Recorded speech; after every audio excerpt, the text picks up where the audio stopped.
रबिया बिन काब की वो हदीस तो सारे लोग सुनाते हैं कि वुजू कराया करते थे, तो नबी पाक ने फरमाया कुछ मांग ले। उन्होंने जन्नत में नबी पाक का पड़ोसी मांग लिया, ये बुखारी में मौजूद है। लेकिन वो वाली हदीस भी पढ़ो कि जब नबी पाक ने उन्हें कहा कि रबिया तू मुझे वुजू कराता रहता, शादी क्यों नहीं करता? हुजूर ने नहीं फरमाया कि उसका जाती मामला, मैं शादी कराऊंगा, मैं इस काम में क्यों आऊंगा, शादी क्यों नहीं करता? उसकी हुजूर कोई कारोबार नहीं, कोई मामला नहीं, कोई रंग रूप नहीं, और आपकी खिदमत से भी रुक जाऊंगा। कहते हैं हुजूर खामोश हो गए। अगले दिन फिर पूछा निकाह क्यों नहीं करते? मैंने कहा हुजूर ना कारोबार है, ना घर है, ना मकान है, ना रंग रूप है, कौन रिश्ता देगा?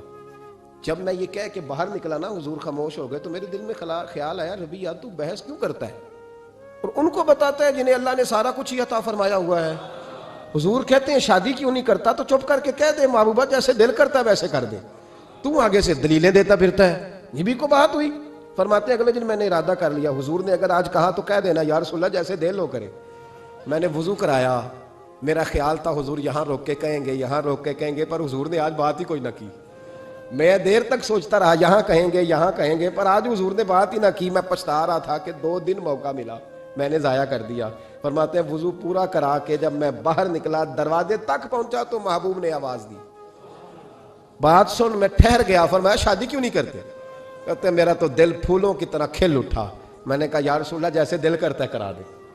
नबी पाक अलैहिस्सलातु वस्सलाम ने फरमाया फलां कबीले के सरदार के पास जाओ, उसे कहा अपनी बेटी का निकाह तेरे साथ कर दे। कहते मैं गया, थोड़ी देर के लिए तवक्कुफ किया उन्होंने, लेकिन फिर वो राजी हो गए। मैं वापस आया, सुनो ये जी उसका जाती मामला है, लेकिन नबी पाक ने देखा कि उसको जरूरत है मेरी, इसका निकाह नहीं हो रहा, घर नहीं आबाद हो रहा, तो हुजूर ने पूरा किरदार अदा किया। मेरे महबूब करीम अलैहिस्सलातु वस्सलाम ने हजरत हारिसा बिन नौमान को बुलाया। फरमाया तेरा एक मकान खाली है? कहा या रसूलल्लाह हाँ। फरमाया ये मेरे रबिया को दे दे, उसमें रहा करेगा, दुल्हन को लाएगा। हजरत बुरीदा असलमी को बुलाया। फरमाया एक खजूर की गुठली के बराबर सोना चाहिए। या रसूलल्लाह किस लिए? फरमाया मेरे इस गुलाम ने अपनी बीवी को हक महर देना है। हजरत सैयदना उस्मान गनी को बुलाया, तीसरे सहाबी।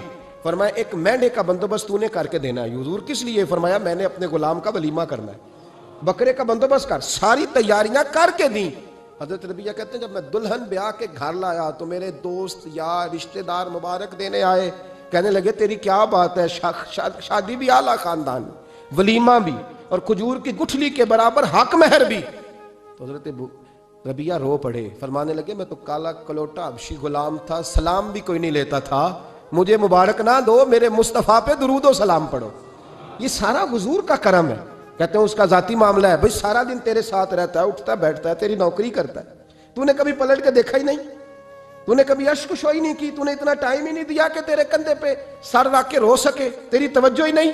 नबी रहमत अलैहिस्सलाम दाएं बाएं वालों आगे पीछे वालों का ख्याल रखते, जहां जिसको जरूरत होती हुजूर उसकी जरूरत में पहुंचते, अश्कशोई करते। नबी पाक प्यार